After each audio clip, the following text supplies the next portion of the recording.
Hey everyone, thank you for joining us today on The Real MC. We have taken a little break and we've been off for a minute, but we're back. It has been a very interesting year, and I feel like we have a lot to talk about.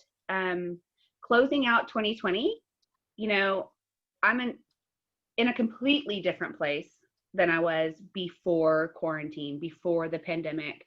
Um, it has been a year like we have never seen before. And I really wanted to kind of get us all back together, talk about what's going on in the world, what goes on at our facility, who we are, and give you guys just a better view of where we are, what our mindset is, and who we are at The Real MC and BRL Salon.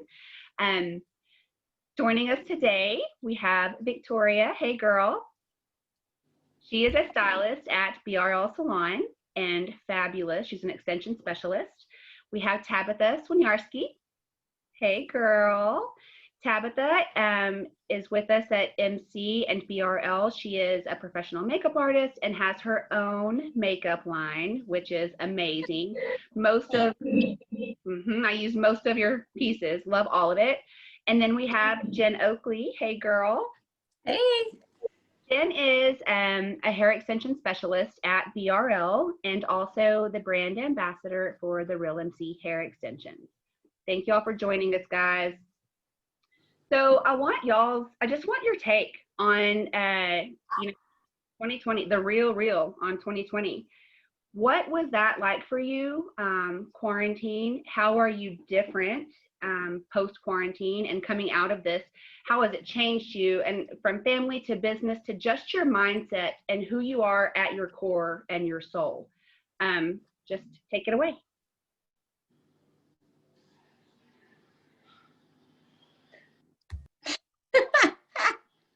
Victoria muted herself. She's like, nope. I feel like, oh, good. Tabitha, you're up.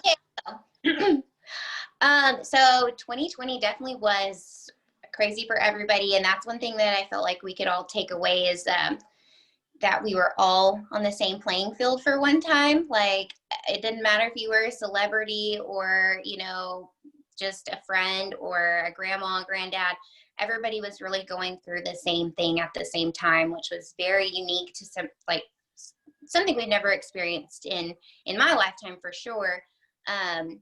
Personally, I felt like it was a really good time to reflect on my business because I had been going so hard for so long that, you kind of can get burnt out sometimes, and you get a little used to, or, you don't respect what you get to do every day that you love because it's just like a grind. And sometimes, you just kind of have to take a break. And when you don't give yourself that break, you lose perspective on how blessed you really are to get to do what you love. And I didn't get to do makeup for 2 months because there was nothing to do, and y'all didn't get to do stuff, injections, and the salon was closed. That was before I was with you guys. But I know it was hard on everybody in our industry because we were deemed non-essential workers. And that's really hard on your heart, because you do put your heart and soul into your clients, into what you do.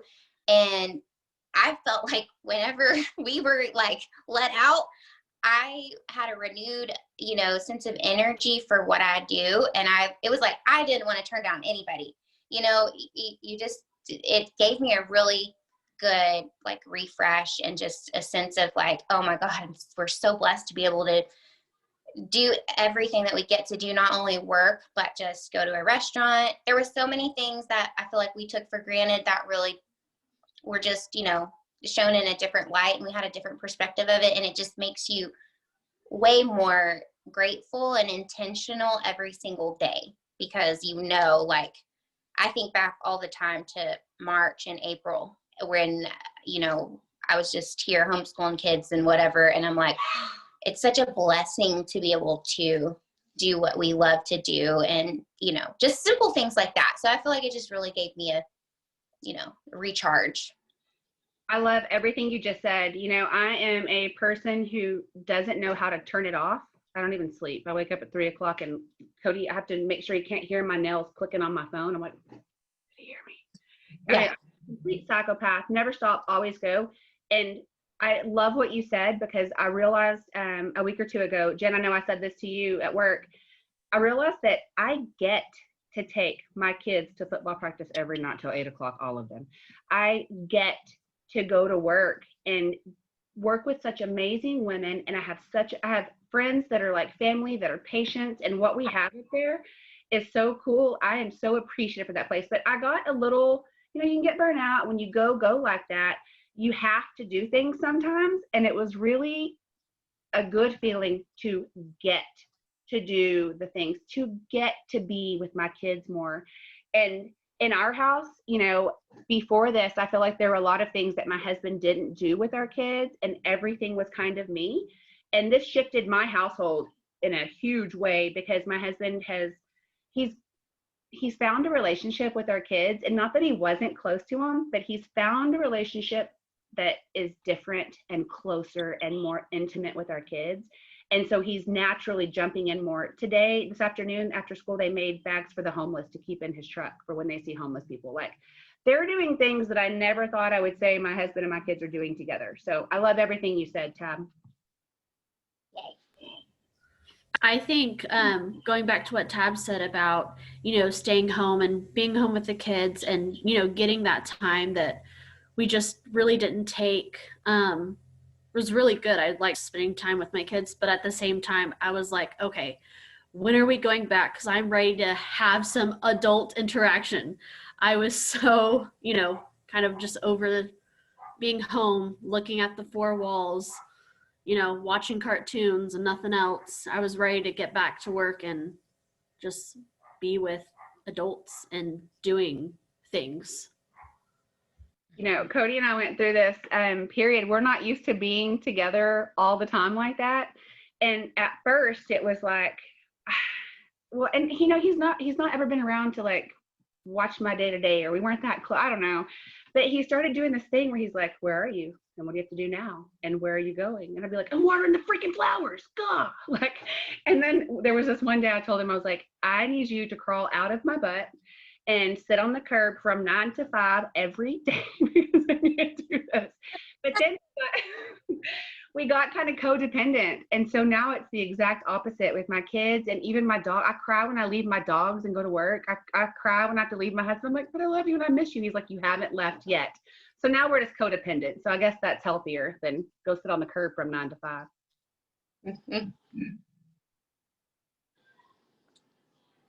I'm trying to figure out how to unmute myself. How has 2020 changed me? Well, I guess for those who do know me, which the 3 of y'all know me, I'm a massive germaphobe. And I don't know that anybody would guess that in the last 6 months or so. I'm totally thankful for the time with my family, but also not ending up living in my closet in a bunker. And I just feel like spiritually, just like with my family, spiritually, God, and with just being appreciative. It honestly, what it did was it made me like, I actually have it pretty good. I'm actually pretty thankful for everything I've got going on. My problems became tiny. And it just put my life in perspective. Like, and I feel very blessed and very thankful. And just, I ran to work when it opened up. I'm still that excited. I was telling Sadi and everybody today, I was like, I feel like I haven't seen y'all in forever. It's just been since Friday. Man, when we all got back to work after Josh finished those floors, when we all came in, we had new floors and we hadn't seen each other in weeks. It was like, you would have thought it had been years. Yes. It was like a Christmas reunion and we were all over each other and everybody was so excited. And that energy is still there. And I guess that's the biggest thing for me. All of this horrible stuff that has happened this year, horrible things that have happened. It's been a crazy year, the worst year I've ever experienced in my lifetime. And my grandparents say the same thing. And I feel like everybody is so much bigger and so much stronger in a familial way, spiritually, thankful for what they've got and not worrying so much about the things that they don't. And like Tabitha said earlier, I mean, that's an equal playing field, man. We might all just be in the same boat for the first time ever. And I think it gave such a feel of family and community. Y'all, I couldn't find bread and toilet paper one time. Did I tell y'all this? I came home one day, I put something on social media about not being able to find bread or toilet paper. And I came home, and so I don't even still know who left the toilet paper, but one of our neighbors that works with Cody had dropped off 2 loaves of bread, and some random person brought toilet paper to my house. And yeah, I came home and cried, and over toilet paper and bread, but because somebody would go out of their way to do that whenever they can't find it themselves, you know? So I just feel very thankful and very positive actually moving forward. Well, because it can't get much worse, I guess. I don't know, but you know, Oh God. take the good and leave the bad, I think. But Jen, I was so excited to come back to y'all and so thankful for each and every face and the friends and the family and just the people that you have in your world, the people that you love. I mean, you appreciate them in a different way, I think, after this year. Definitely. Absolutely. I know that, you know, none of us are quiet at MC Aesthetics or BRL. We're all kind of out there on our social media. And one of the things I love about our facility is I feel like none of us really monitor ourselves. I mean, I feel like we put ourselves out there. We try to be authentic. We go against the grain sometimes. Sometimes we don't agree out there. Sometimes there are little in-house, you know, differences of opinions. And I love the way that we navigate those up there. But social media, you know, being in quarantine and having gone through all of that, I feel like what else are you going to do but scroll Instagram, right? I mean, we're all like, if we weren't bad before, we're ridiculous now. With our phones and social media, TikTok now, I mean, it's gone kind of crazy. So not everybody likes everybody. And who cares? First of all, that's okay, because I don't like everybody either. And I don't want everybody to like me. They don't have to like you. But what is y'all's opinion on social media whenever you do put yourself out there and Susan has something nasty to say? You know, you get the good, obviously, but with the good, you get some bad comments, right? How do y'all handle the negative, the haters, the trolling Susans who just got something to say, don't even know who you are? How do y'all handle that? How does it affect you? Just talk to me about your relationship with social media a little bit. So Karen, I think is the term, not Susan. But I mean, we can start as Susan. Karen or Susan? I always say Susan. You know what? It's whatever you want it to be, because I'm not listening to those people anyway. And that's the thing is, like, I used to work at a place, and I was telling Marcy this.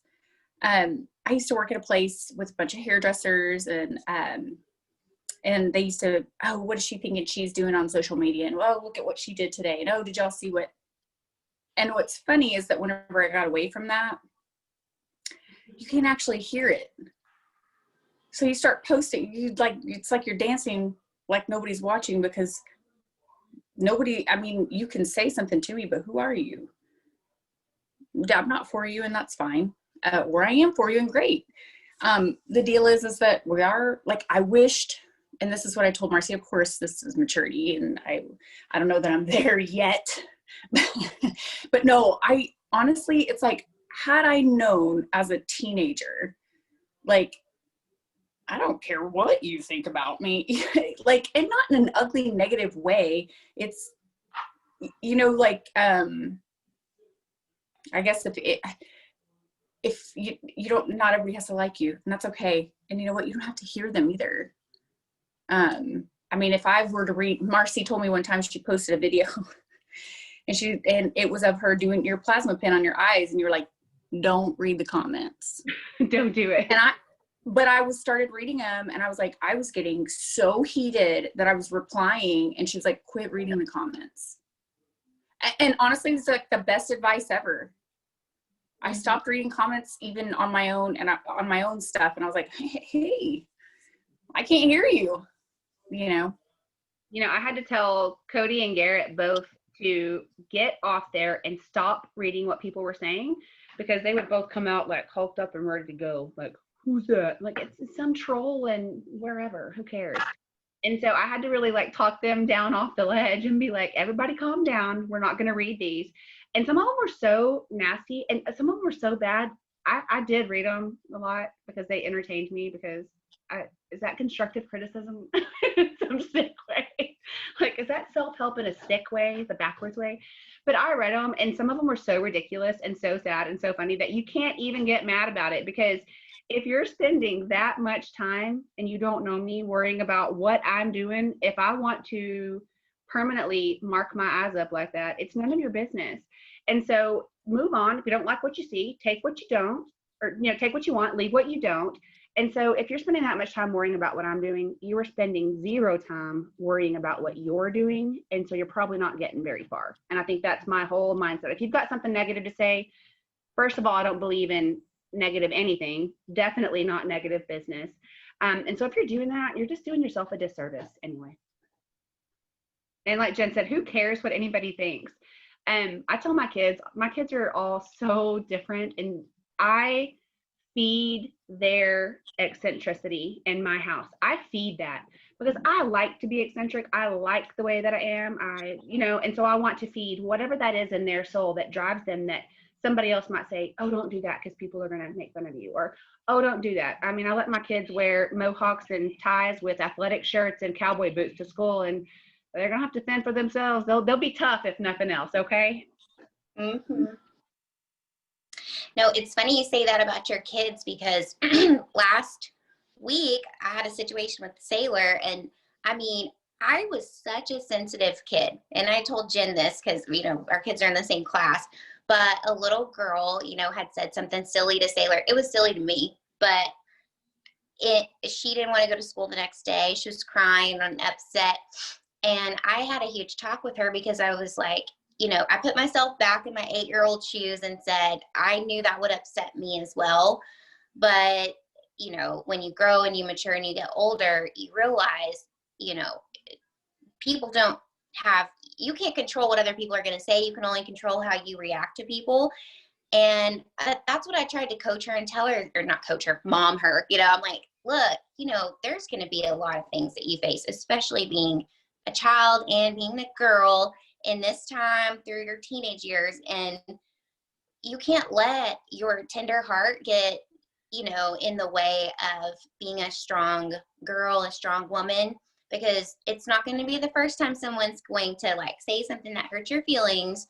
And it's not going to be the first time someone's going to say something that, you know, makes you feel defeated. But you have to hold your head up high. You can't not want to go to school. You can't, you know, just, you know, kind of cower down. You have to hold your head up high. You walk into school, and if you see something, or she does something, or so-and-so does something to you that you don't like, then just walk away. And if it gets bad enough, then you tell your teacher. But you have to really, you know, I wish when, like me being younger, I wish I would have had that, like, you know, kind of backbone and stuff. But I, you know, now I feel like I've way more done. I'm like not offended by anything, like nothing, you know, but it's just because you realize as you get older and you're comfortable in your skin, and I mean, I know all of us have probably gone through so many things. That is what gives you the strength to be vulnerable through so many different stages of your life, whether you're failing or you're succeeding, you know, and those people on Instagram and whatever who's commenting, it's like, okay, you know, they don't know the ebbs and flows and what you've been through. So it makes their opinion not as valuable. That's how I feel. I'm like, meh. I mean, if that's how you feel, fine. But you know, no one knows your journey till they walk in your shoes. And that's how I feel like you get stronger, is just you keep going, even though people try to tear you down. You know, I always talk about being a chunky kid. Like, I think I literally, I fluctuated even in high school between like a size 12 and 16. And I mean, I was probably a size 12, 14 in 6th grade. And I'm glad that I went to a small town and had the parents that I did, because I mean, I'm not gonna lie, I really thought I was kind of hot. I really did. There you were. My mama loved me right, okay? And my parents loved me good. And they fed me good, all right? I think being a bigger kid, comments in elementary, they don't stop. They don't stop in junior high. I didn't really quit getting made fun of until high school. And so I really just fought with my hands a lot and didn't fight back with words. But honestly, I'm so glad. That's terrible. Did I say that out loud? I'm glad that I went through that as a kid, because it helps me so much with my kids, because I can genuinely tell them, like, I feel you, I hear you, and I know that it's going to build character and it's going to make them so tough and so strong and be able to handle whatever. And the other day, I was talking to a high school girl that I'm very close to, and this girl is perfect, gorgeous, everything about her. I wish I looked like that whenever I was 16. I would have killed to look that way. And she was upset and not feeling good about herself and doing the comparison thing. Well, I'm not this, I'm not that, and I'm not her, or so and so. And I thought, oh my gosh, why do we do that? As women, as girls, we do it, and we don't stop. And I sat there and I gave her this big long speech about comparing yourself to other people. And then as soon as she walked off, I thought, you know what? I am 41 years old and I'm still doing that shit. Still doing it. I'm still comparing myself to other people and not feeling good enough sometimes, or not feeling enough. And so I love all that you just said, and good momming her, because that kind of stuff, it's hard to watch as a mom, but they're going to go through it, and kids are cruel, and hell, adults are too. So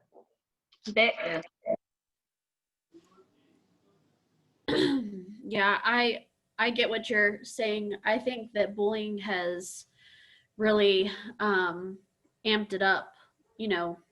I think over COVID, the bullying has gotten a lot worse, just because nobody has anything else better to do but to, say something about somebody else behind a screen. They're all big and talk behind a screen, but once you get in front of their face, they're quiet and shy. I've just never been the one to, I guess, hold back. I mean, I say what's on my mind, and if I don't say it, it's on my face. I have that problem. So, I mean, I never went through bullying as a kid. I was at a small school, so we were all friends. There was 16 people in my class growing up. So it's really hard to, teach Keely or Lincoln to ignore it, just because I never went through it. But I do tell them, like, if you don't like it, tell them to be quiet. If they keep going, it's hard. It's hard to listen to that. And I think that kids are really getting it the most, and, at school, and even on TikTok, I've been reading a lot of stuff, and there's just a lot of hate in the world. And I feel like it needs to change really quickly. Well, too, if you want to, get at a friend, you would do a 3-way call, or star 69 a kid. Or write an ugly note. Like, social media, I can't even imagine being, but I can't. But I think back to the bad things we did as children, as kids, which was that, getting someone else to talk about you while your besties on, 3-way, and, prank calling someone, stuff like that. But I feel bad for these kids that they have to grow up in that. We really did. We lucked out. Thank God. I mean, yes. I don't know about Victoria. You're probably really young, but she is. Yeah. No, I would, with the whole bullying thing, the online bullying, oh no. And then now, I can imagine, I was so sensitive whenever this is what I was going to say, about, did you say your daughter's name? I don't know if you want me to say her name or not. I don't think I did, but whatever. I mean, well, so her daughter's, Tabitha's, little Sarah. No, I'm just kidding. We're going to give people names.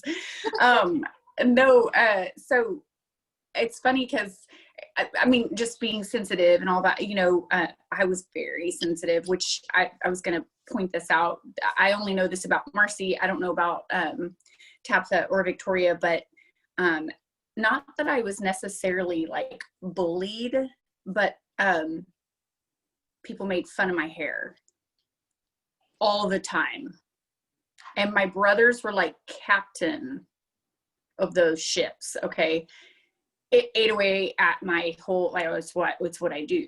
I hate my hair so much. It's what I do now. It's like get people long. I mean, I have a journal that I just found not that long ago that I read about why can't I just have long, gorgeous, I can't even remember what it was that I said, but long, like the commercial hair. And Well, yeah, right. And anyway, I was like, I wanted it so badly that I wrote about it over and over and over and over in all these different journals. That anyway, I guess that's how I became. It's funny how I wish I could go back to that little, not that I don't love doing hair. I mean, I don't know what else I'd be. I guess Napoleon Dynamite stunt double, as I've said before, if I didn't do hair. My hair is so curly. But anyway, honestly, I know that for Marcy, a lot of what you do has to do from your battles from when you were younger. It's like, these are the moments that are shaping our children. And I'm like getting kind of weird deep but I read some of these comments and it's talking about, it doesn't matter. It's like, if I actually cared, I would maybe, but I'm like, wow, somebody, like, if my feelings were as raw as they were back then, you know, I don't know. And you either grow a will that fights and like becomes and does whatever and conquers and builds, you know, a business out of it or whatever, or, which, I mean, I don't think you should invest that much in what people say if it's ugly and negative, but if you can capitalize on it, get it. But also like, I lost my train of thought. Well, I have something funny for y'all. Okay, so Marcy got bullied for being, you know, chunkier.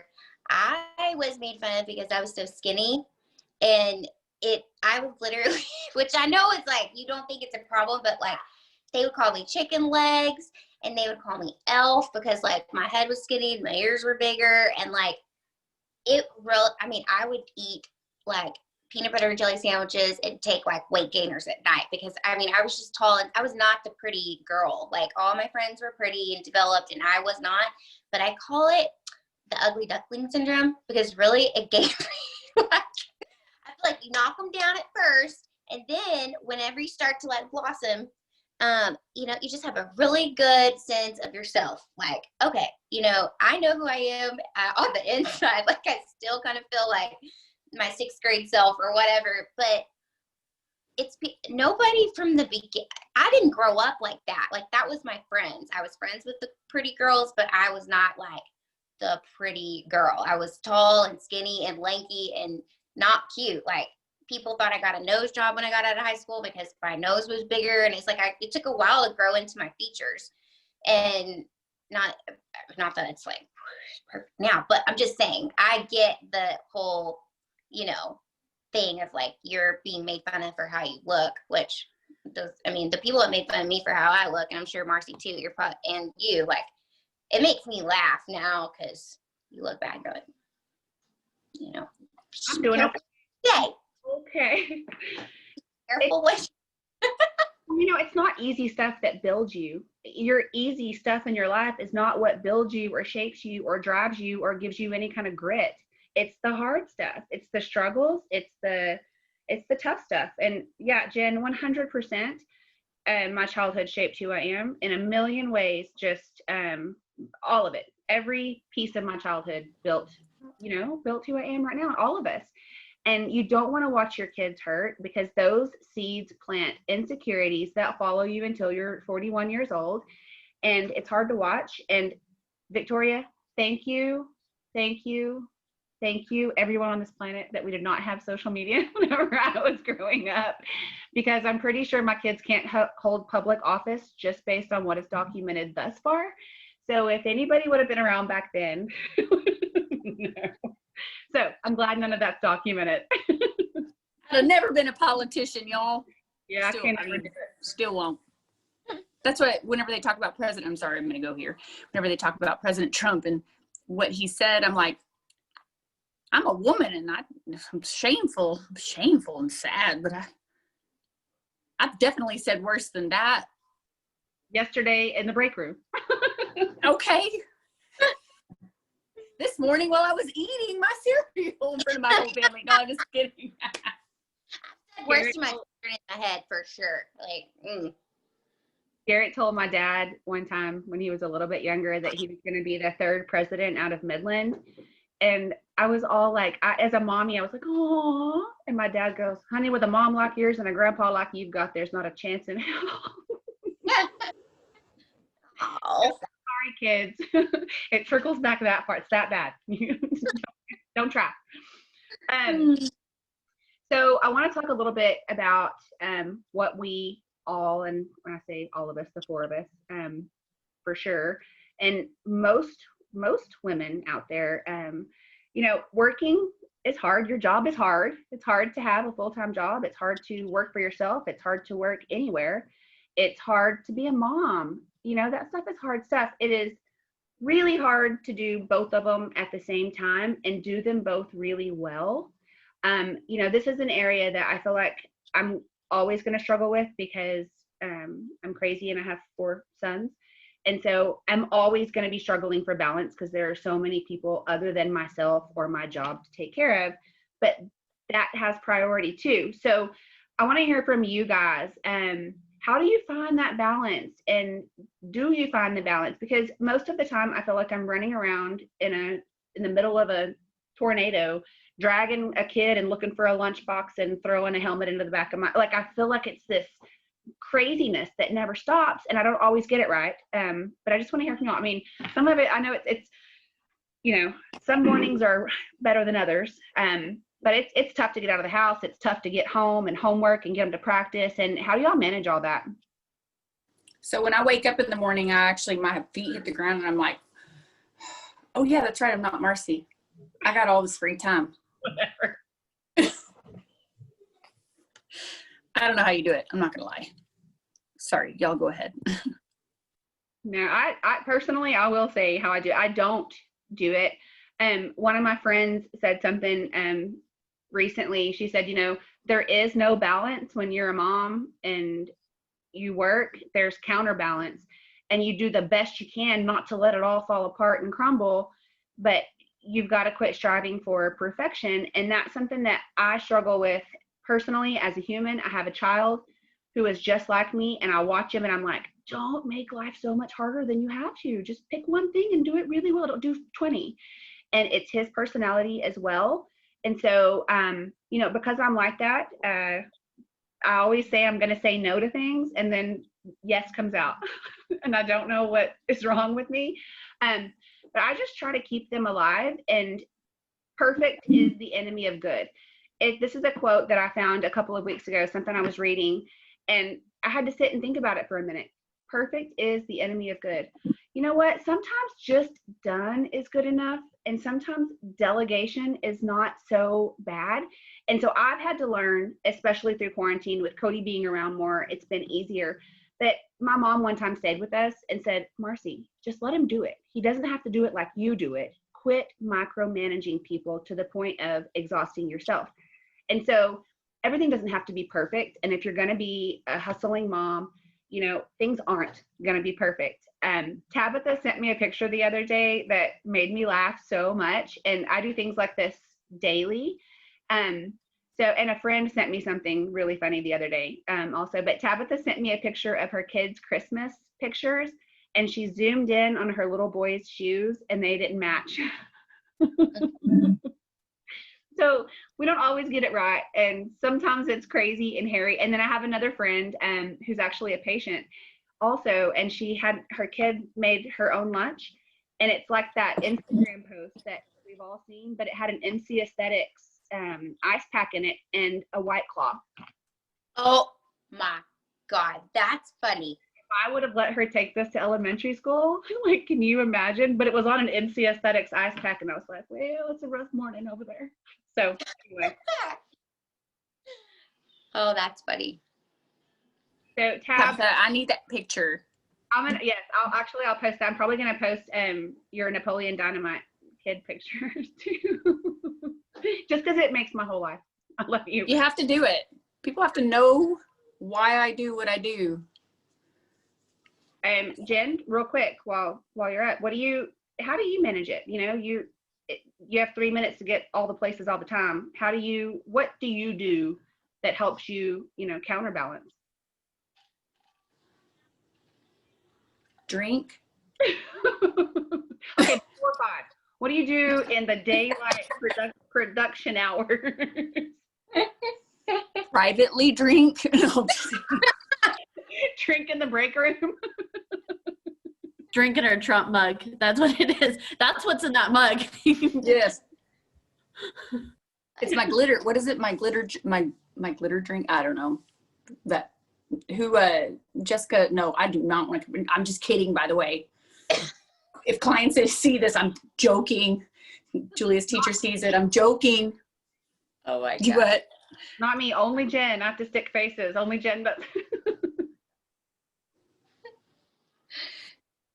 No, I don't know. I mean, well, my husband decided to quit his job like 2 minutes before the pandemic, and I was like, now, right now, this is a good time. Okay. So that's helped a lot as far as getting places and stuff. Actually, I'm just kidding. Does it help having somebody else that can pick up a ball if you drop it, whether it's convenient for them or not? They're there and they could. So your husband used to be gone for weeks at a time in a way that he couldn't run to an emergency if a ball was dropped or if a kid needed to be picked up, or you run late at work. That is the worst feeling, guys. When you're not done in time to pick up your kid, that feeling, I hate that more than any feeling in the world. It's so stressful. Well, and I'm just joking, by the way. I would not trade Josh because they got busy. It works great. And I'm just joking. He's like pursuing his dream now. And that's like, thank you God for blessings in the pandemic. But yes, like today I told him, I was like, hey, I'm going to talk with the girls over Zoom, the Real MC like podcast at like 4:45. Can you please, or I said 4:30, 4:45, whatever it was. And I said, can you please be home? And he came through the door like, okay, I'm here. I'm like, this is so awesome. So Josh helps out. Oh, he probably carries the team. Same. I have to tell y'all my dirty confession. I have not been to the grocery store in probably like 6 years. I haven't done it. My husband. I did. I knew that about you. Yeah, I don't do the grocery. So I get road rage walking down my hallway behind my husband. So, I mean, I'm on mom time, y'all. He's on dad time. I got places to be, okay? And so HEB literally turns me into a psychopath, like a psychopath. I'm like the crazy lady with the car, like, what is wrong with you? Do you have to die here? Like, I get nuts. I have to leave. And I get frustrated when I'm in there because everybody seems unintelligent when I'm in HEB to me. Because they just don't do smart stuff. And so I just start doing the supermarket sweep and a little bit of this, a little bit of that. And so when I get home, we'll have like Cheetos and Sunny D and chocolate milk. He's like, did you get the good stuff, the other stuff? And I'm like, I had to leave. So anyway, having someone around to pick up a ball if you drop it is life-changing. I've been a single mom, and I had a sister who was always there to pick up a ball and saved my life. Couldn't have done it without her, and definitely couldn't do it with 4 kids without my husband. He picks up a lot of balls. Vic? I mean, I'm in the game a little bit later than everybody else, I would say. I got a 5-year-old and 3-year-old, and most mornings I am pulling my hair out, even before I drop them off. I mean, one child, it's either a toss up. One child's crying or the other one's going to wake up crying. I never know which one. I never have one morning that's, you know, really easy. I mean, I don't think you'll be ever able to find a balance or a routine that's going to stick, because something is always going to come up. Something's always going to happen. I mean, it's hard. It's hard to, sometimes I just don't even want to wake up in the morning and take her to school. I just want to drop her off at the grandparents' house and just be done with it. So I don't have to do it. I don't have to worry about, I don't like this shirt, or I don't like this, or where's this, or where's that. I'm just like, oh my goodness, I do not want to do it anymore. Some mornings I've gotten to the point to where I told Leroy, I was like, you were waking up in the morning and you were getting them ready, and I will wake up when it's time to drop them off. Well, having 4 boys, I can kind of just like comb the hair over and throw them in and everybody let's go. So I don't have any hair to fix over here, but you know, I think mornings are the most stressful time in the world whenever you're a mom and you work with kids, because it's machine gun mom while you're trying to put a look together, you know, and sometimes that look is a messy bun and some hoops, and because we can't all be cute and put together some days. So yeah, when I think Vic, just rolling with the punches. I mean, you know what your tomorrow looks like whenever you have kids, and waking up with that mindset of, you know, okay, I get, Lord Jesus, today I get to do this. I get to do this. You know, I don't have to, I get to. And there are days I have to really remind myself of that. Tab, with those mismatched shoes the other day, that made my whole life. I almost spit Coke out my nose whenever I looked at that, because I thought, there I am. I mean, when you say you're a yes woman, I'm a yes woman to a fault, but I am also eternally optimistic that I can get everything done, even if I'm so stressed out. But, you know, I also wouldn't change it, because I feel like everything always does work out, even though it's like a hot mess on the way. But, you know, I was doing a client, didn't think I had to pick up 6 kids, because one thing that does help is Monday through Thursday, my sister-in-law and my best friend, we all live in this neighborhood like you, and we have a kid cab. So everybody picks up kids on one certain day. And then I put Boston where I can get him like later until 5:30, but I didn't think I was going to have to get kids that day. But one of the girls, her little boys had a little accident in his pants in 2nd grade. So, you know, it was like 3:00 or 3:20, and I'm still doing my client, and I know we have Christmas pictures at 4:45. I had already gone and like got the kids' clothes just that morning, got the shoes that were mismatched. See, I never got them out of the box. Like, the man helped me at Dillard's. He was so fabulous, and I was like, that was the only fail, was like the final execution. But I mean, it was literally the funniest thing. Like, I run out of MC Aesthetics to go get the kids at Midland Christian. I'm like the last mom there, and my nephew Jackson has a freaking tuba, and that thing is not going to fit my car. Like, I have clothes to drop off at Helping Hands. The 2 teachers are trying to help me get it in the car. We can't get it to fit. I'm like closing my 2nd row seat on my other nephew because I'm pressing the wrong buttons. And I mean, one of the teachers is like, I'm about to pee my pants. This is so funny. I'm like, give me the tuba. Because I like run in there. I'm like, everybody get in the car, like screaming to them. And then it's like Jackson can't get his instrument in there. And so like I grab it and I'm like trying to throw it in the 3rd seat. It's like, it just didn't fit. Like, it was not fitting. And so, one Sailor's teacher ended up like keeping it there at school. But I went and got Boston. I dropped the other kids off, came to my house, curl her hair, get them dressed. Then Boston decides he doesn't want to take pictures. Like, he's like, throw it a fit. I don't want to take pictures, blah, blah.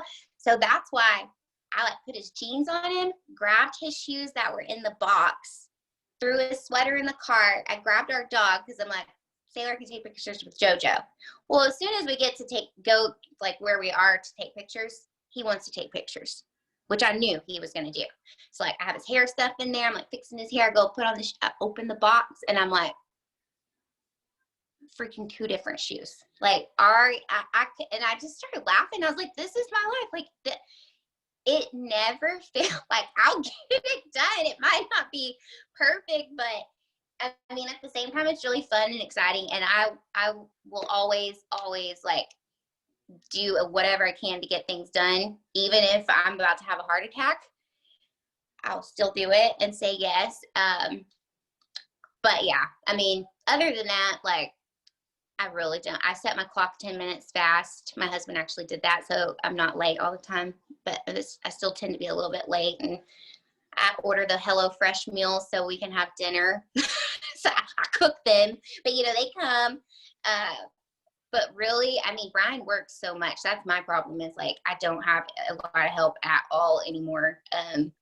But, like, pre-pandemic, I did. But it's just a lot on this mom. So.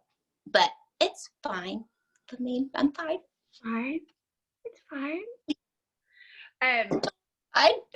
When you were talking just now, I swear I felt like I was living a day in my life. I feel like there is always something. I had this week not very long ago. It was, I mean, I think it was this year, Jen. I'm not sure. Y'all, Victoria, y'all might remember because y'all saw the train wreck. But I had a week tab where, and it was actually like a 4-day window where something tragic happened to me every day. Cody and I were outside away from our kids for like 2 seconds for the first time in a long time, just the two of us. And we were dancing outside by the pool, drinking a couple of beers. And he jokingly took the lighter and acted like he was going to catch my hair on fire. But my weave went up in flames because it was probably like real dirty and had a lot of hairspray in it. So my hair literally on one side just went whoosh. And so to put me out, he just pushed me into our pool. And like where he pushed me in, I was so mad. So I had a burnt mullet on one side. So the very next day, I'm talking to a friend on FaceTime like this in my garage. And Case, my youngest, he's 4, he cut the other side of my hair with hedging shears from behind. And my friend was watching and she was like, no. Cut the whole side. So I had a burnt mullet over here and then I had a cut mullet over here. And so I thought, who's going to wash this? Why would you wash this tragic mullet mess? And so I just was going to do a lot of dry shampoo and put it in a messy bun. And it was my spray tan in a can all in my hair. Yeah, that's Know me. this. Yes, I had to get all new hair. My hair was pumpkin orange from my spray tan. So the bottom wasn't, luckily. And so I had to wear a bun until somebody could fix me. And I thought, like about the third, whenever I put that spray tan stuff in my hair, y'all, I sat on the floor and cried because I've got stuff to do. I can't be walking around with an orange mullet. And I sat on the floor and cried until I laughed so hard that I nearly peed my pants. And I was like, is this a nervous breakdown, or I'm just coming to terms with who I am?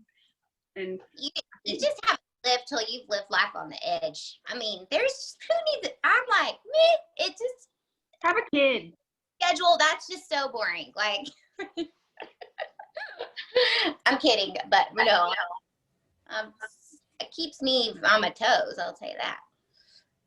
Well, I love you guys. I love y'all's kids. I love that I get to see them all the time and be part of their world and what they do. I love that y'all's Jen and Tab, y'all's girls are friends. That's so sweet. We are sweet. Yes, well, we are a family up there, and that's one of the reasons I wanted to kick the podcast back up. You know, I want people to see who we are and how we interact and like what we are up at our facility. You know, I love that. You know, we're a med spa on one side, we're a full service salon on the other with our own hair extension line. I mean, but the biggest thing we are is, you know, like I said, a family. And when you come in there, you become part of that family. And again, that's part of the podcast and kicking it back up and making sure everybody knows who we are and that we care about that fracking. I love your hat, Jen. Thank you for welcoming me into the family. I have just bragged. Everybody's asked me how I love it there, you know, how I like it there. And I'm like, no, I love it. Like, it's been so great. And I just can't be happier and, you know, more thankful for everybody being like, you know, just so sweet to me. And it's been a blessing really for me to be able to be a part of, you know, y'all's family. So Super thankful to have you there. Like, you're perfect, awesome to the family. I think. oh, well, I'm It's glad. also Thank always been there. Like, it doesn't seem like you haven't been there to me. It felt like the most natural, obvious, like, of course Tabitha's here. She's always been here. But you know, I love what you bring. Doesn't it feel to everybody else like she's just always been there? Like, it's not like a new thing? I don't know. Yeah. And you make it truly a one-stop shop. You know, I always say that that's what we are up there. You can get everything from, you know, your hair to your nails to your hair extensions, and now you can get, you know, buy makeup by Tabitha, which is amazing. It's all over. I mean, huge success. Congrats on that, Tab. But just like I said, we're a one-stop shop. Get your Botox, get your makeup done, get your hair done, get some extensions, and so there's something for everybody up there, and we do it all. Victoria, thank you so much, babe. I love you. Thank you for joining us. Thank you. Going back to what you said about like the salon being family, ever since I started doing hair, I always told myself I was gonna open up the salon and offer all these things. And a couple, you know, I think when I first started, people were asking me, you know, my family and friends, are you gonna still open up your salon and, you know, do the things that you said that you were gonna do? And honestly, I don't think that I ever will. I don't think that I would ever be able to find the people that I have right now.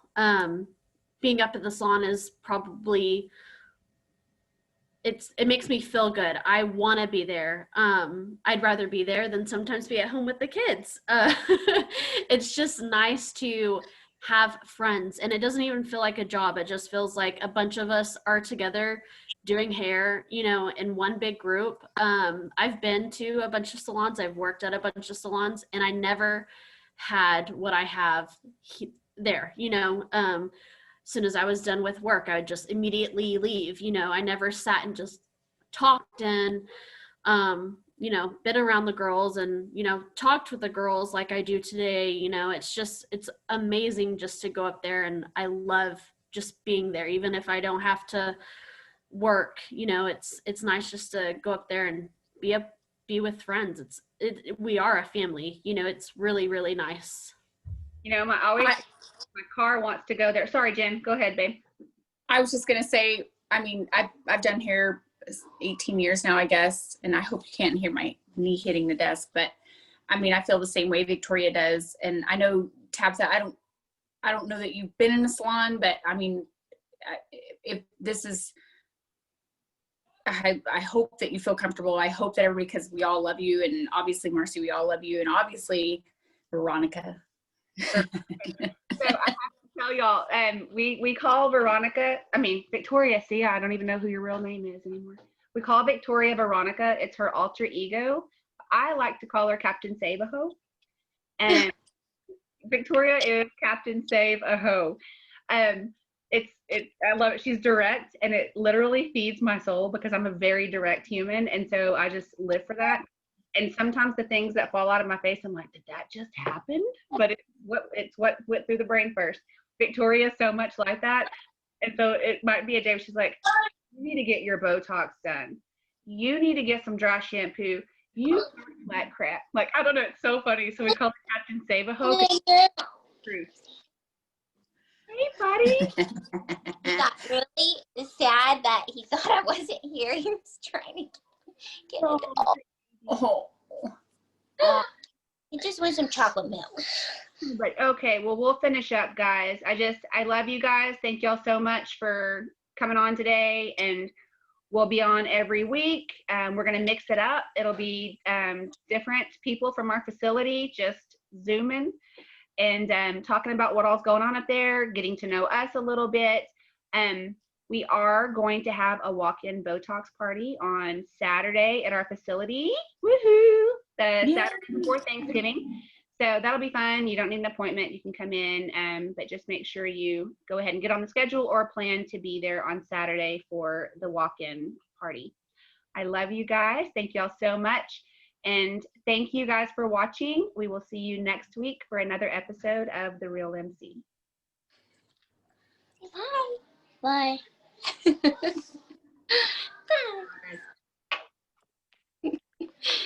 Oh.